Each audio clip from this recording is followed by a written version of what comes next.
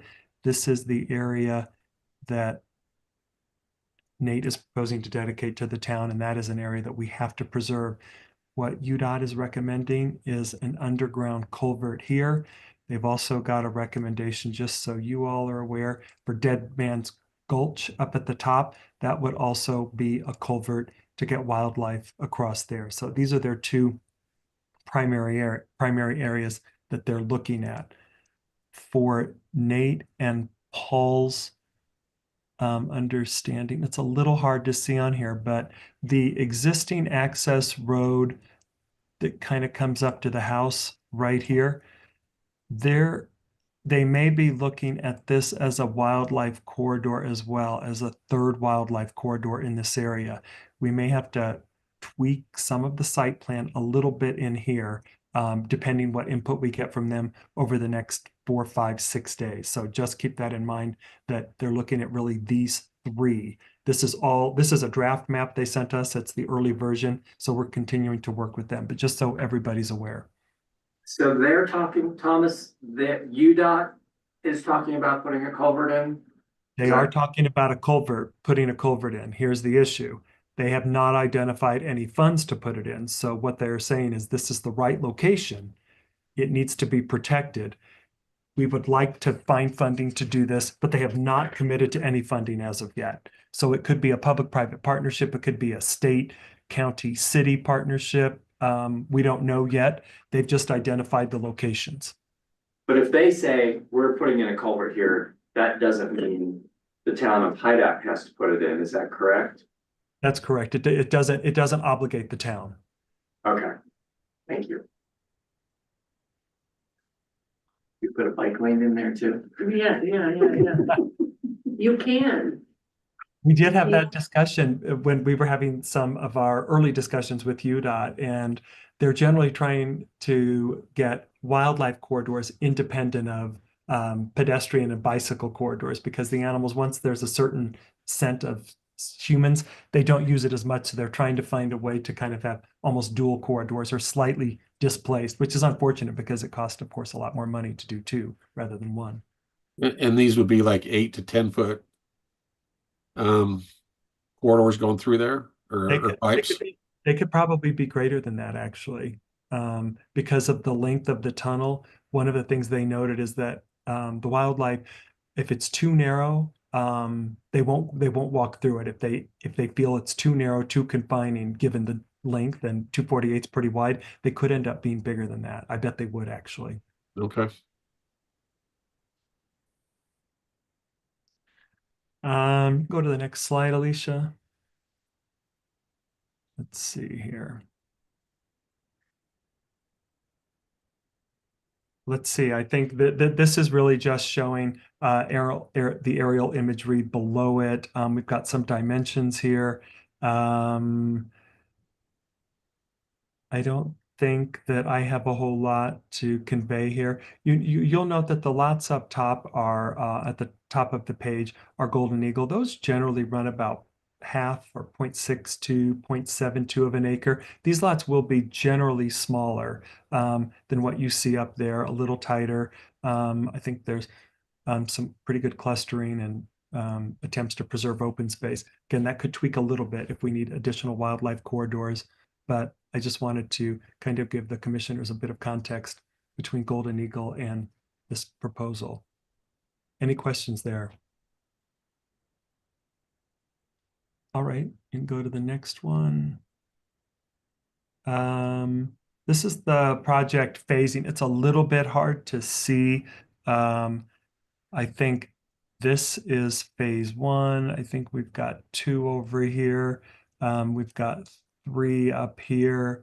This is 4. Nate, when is the townhouses and the commercial down here? What phase is this? Is this? That's actually phase 1. So this is phase 1. That's phase 1, and we're taking that road all the way up to connect into Golden Eagle. It's phase 1. So this road goes all the way up. Yeah, yeah. And is this kind of all phase one then? It's a little different than. Yes, just like that. And go, if I remember right, we're going basically adding a few more townhomes in there, and you'll see the other line that says phase, I can't read it, but it's basically the entire bottom portion with the pickleball court, the commercial, the town center, community center, and going all the way up to Bob Martino's property, Golden Eagle. That's phase one. Okay. It looks like you guys are proposing about an 8-year build out for the entire project, right? Yeah. Nate, one of the things that was brought up by a couple of folks is if I think these are some of the later phases. If you are building these later, if this is kind of phase one, phase two down in this area, are these people going to be subjected to all of the construction traffic when this gets built up here? Well, I mean, that's hard to say. The one thing we have to do is put the main road in first, right? Right. I mean, we're not against changing the phasing to what you guys believe. The phase one has to stay where it's at because that road has to be finished according to some agreements that are in place, and just to get that done for Bob Martino subdivision. And to do that road is very expensive. So our phase one is a extra large, phase because we need to add lots and townhomes in there to pay for the cost of that road. So, but other than that, we could move things around. But I still need to start my phasing at the bottom elevation and Yeah. work up the mountain just because of gravity sewers and storm drainage. Yeah. Other than that, I'm happy to change phasing around. And I don't know that it's necessarily something we have to resolve here. I just know that on some of the other larger projects, if everything down here gets built first, and this is the only construction traffic route, everybody here is impacted, and it just can be a little bit of a challenge for a town hall trying to address some of the concerns. So it may be Yeah, some, like Paul said, the water and sewer and highway, the highway there, and so just cost wise of putting that huge road in, you got to start it could be something that maybe we look at over there. Yeah. sequencing construction route or traffic here just because of the impact. It's something maybe offline we can look at this, but we might want to tweak this a bit. For sure. That could be, where you just put that arrow, that could be a phase two. We're open. Okay. And just so you know, this is the area here that we may have to keep open for the wildlife corridor. This is the one that they're very interested in that they didn't yet show on the map. So just keep that in mind. Okay. It looks kind of hard with everything that Bob Martino's got built. I don't know if those are his lots, if those are his true lots, I don't see much of a corridor in there. Well, I don't think there's going to be much of a corridor. They probably should have addressed that issue a few years ago. It would have been better, but that would have been ideal. Yeah. I just don't see much gap in there for. This area of 248 is the worst area of 248 accidents. So they're finding a way to squeeze through at present. How long that lasts remains to be seen, but we do want to coordinate with UDOT and we definitely want to work with them also. Commissioners, any questions on this project phasing or input thoughts? All right, Alicia, why don't we go to the next slide? You can see here, this shows some of the proposed trails. They're kind of a little bit hard to see. They're in light blue. You can kind of see them. I don't think these are perfectly defined and located. It's something that we'll kind of work with Nate and Paul in the field. I know that Nate, the commission appreciated kind of the Old Town Park City stairs to get people from, this area down here. We'd want to make sure that easements are open here and stairs are built to kind of get people down these elevations. So if you remember, Thomas, we took that out and then I think you've added it back in and it works to add it back in. So, okay. Okay. And just so you know, we had oh gosh, his name just slipped my mind. He was an old council member, and he does trails. Who? Hans. Hans. So Yeah. Hans did all of our trails. So the trails are laid out really well, and maybe I just need to get you better maps. You can see them, and we can work on them in the field also. But Hans took a lot of time and effort to get that done. Oh, good. Okay. So yeah, that makes sense then. But yeah, but we can, like I say, every time you get in the field, things change a little bit. So, but I'll get you a better map of that. Okay. Commissioners, any thoughts, input, anything that we're missing in terms of pedestrian connectivity otherwise? Okay. Why don't we go to the next slide? So this is the areas, these are areas of proposed slope disturbance. And I think Paul, I might need your help a little bit here as we work through this. I think this area here would require to keep that driveway as an emergency egress, which I think is what you're proposing. There would have to be some retaining walls located there and its slope reduced. Did I get that right? Yeah, so we reduced the slope from 20% back to 15% so that we could use it as a utility corridor. But for me to go less than 15, we have to drastically change a lot of things. And we're trying to use the existing road as much as possible. And do you have an estimate of what those retaining walls what the heights would be? Right in that area, 10 feet. Okay. I think some of these other areas that I've got circled are stormwater basins. I think this is They are. probably the largest one down here. We'd want to work with you to make sure this fits into the natural landscape as much as possible, just because it's directly visible from 248. Get some landscaping up there. This is the existing pond that is going to remain, correct? Yes. And this basin over here is kind of addressing some of the runoff that we were talking about a little bit earlier. Is that right? So that is just picking up our subdivision. Any runoff coming from the subdivision to the north is going to get piped through our system and out. But we're only picking up, you can see where the lots are to the north. There's just not really very much area coming through it. But I'm separating the water out so that I'm not holding all the water. I'm only holding the water from our roads and our development. The other stuff I'm passing through. Okay. Gordon, did you have any comments here with regard to stormwater? Anything that you wanted to convey to the commissioners? Nothing specifically. They'll just have to comply with the town code. Okay. And then I think the next slide is really kind of general plan compliance, ensuring, view shed protection of the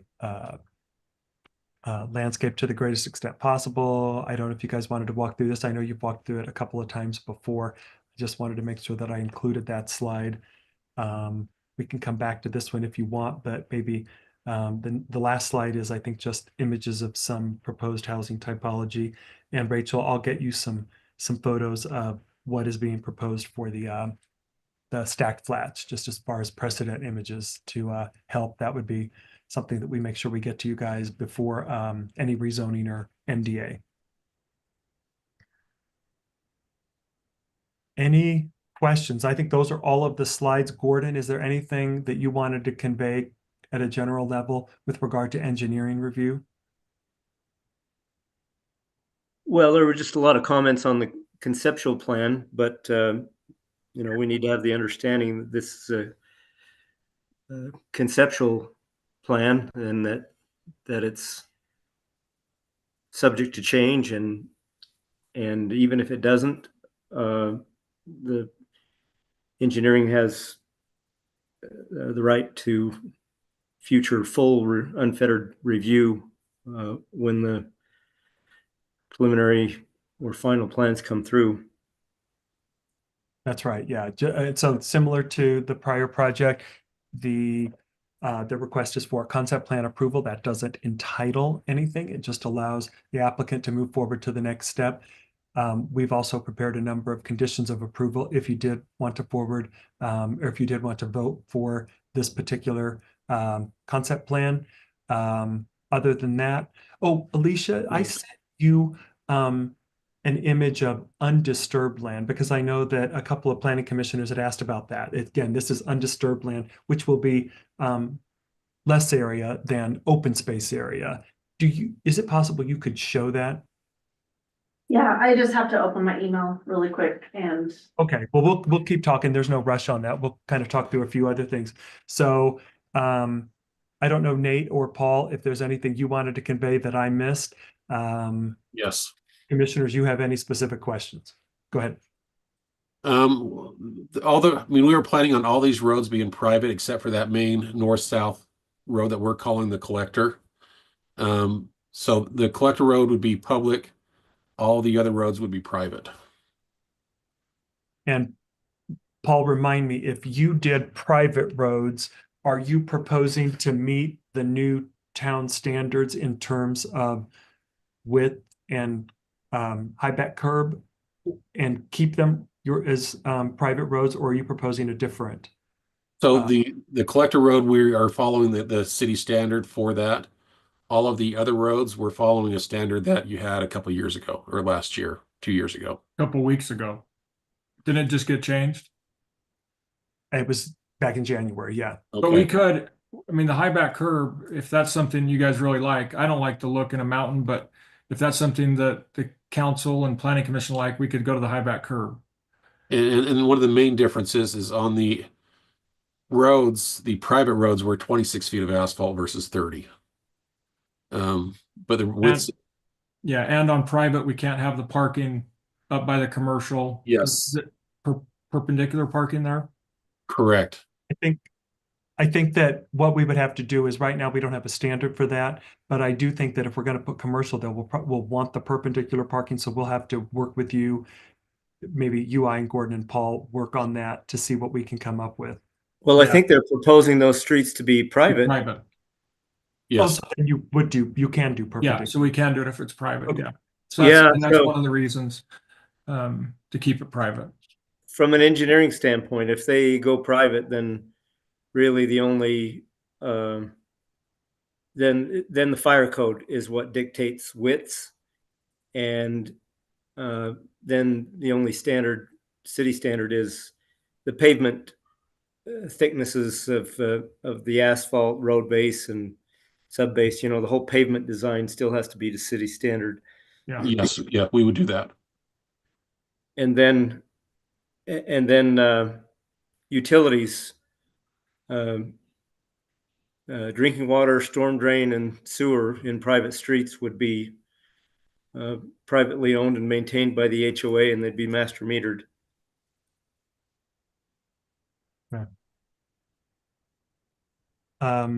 This is a map showing the areas to be left undisturbed. So in this area, you can see that, you know, there are some areas, you know, around the road that there's going to be some scarring. We'll want to work with them to kind of re-landscape that. You could see certain areas where there are going to be drainage basins. They're going to have some impact to the landscape, but you can also see that it looks like, you know, 48-ish acres are undisturbed. Again, a majority of them are right in there at the wildlife corridor. Any questions by the commissioners for myself or Gordon or Paul or Nate?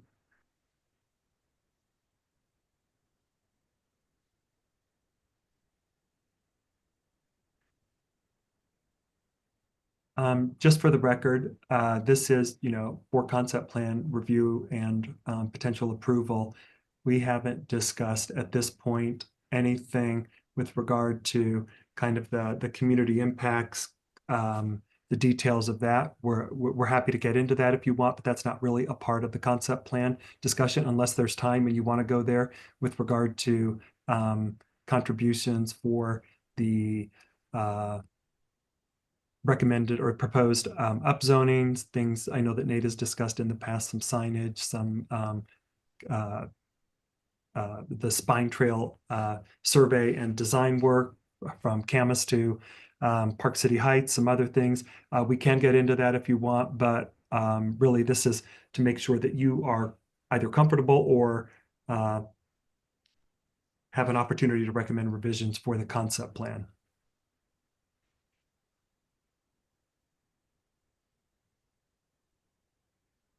Thomas, are you saying those things that I've recommended that we do as a developer, they'd be brought up at rezone and the MDA approval?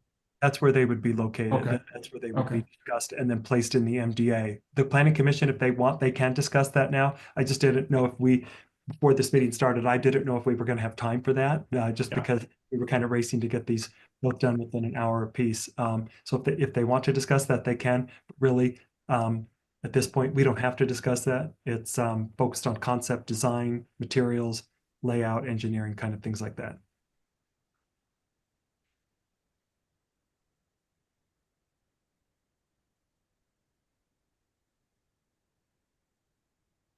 No questions? You guys are making this kind of easy. They said they've seen this enough. Talk about it a lot. Yeah. Would you like to make a motion, or would you like me to? I'm not going to.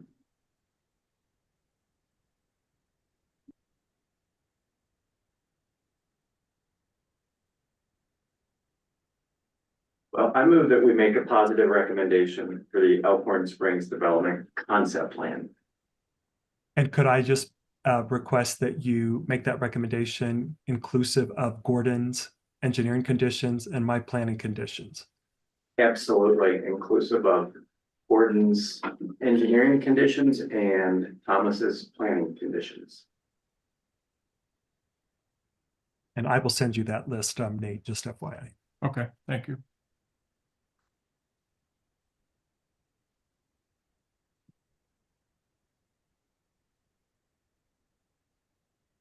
I have made a motion.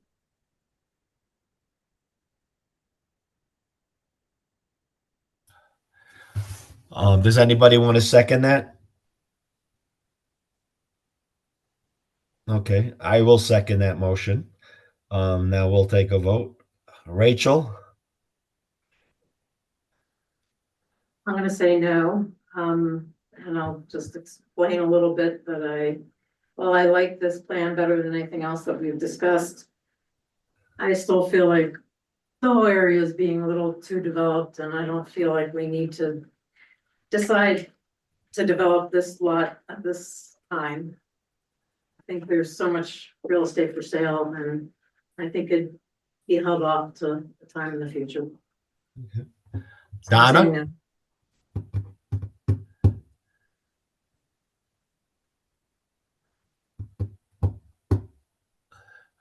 Donna? Yep, here I am. Okay, how are you voting on this? I'm going to vote for yes. Okay, thank you. Joel? Yes. Tony's a yes, and Glynis?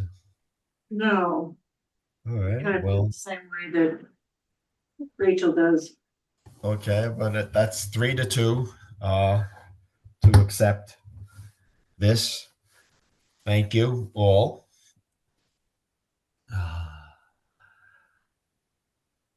And I believe that covers everything on the calendar today. So would someone like to make a motion to adjourn? Oh, before we do that, I'm assuming, Thomas, this will also be tentatively put over to March 4th. That will be our plan. And if that proves impossible based on some of the back and forth regarding MDA and time constraints, we'll publicly notice that. We'll work that out down the road. Okay, thank you. So Thank would you. somebody like to make a motion to adjourn? I move we adjourn. Thank you, Glynis. Who's going to second that? I'll second it. Thank you. And then we'll take a vote. Joel, Yes. Rachel, Yes. Glynis, Yes. Diana, Yes.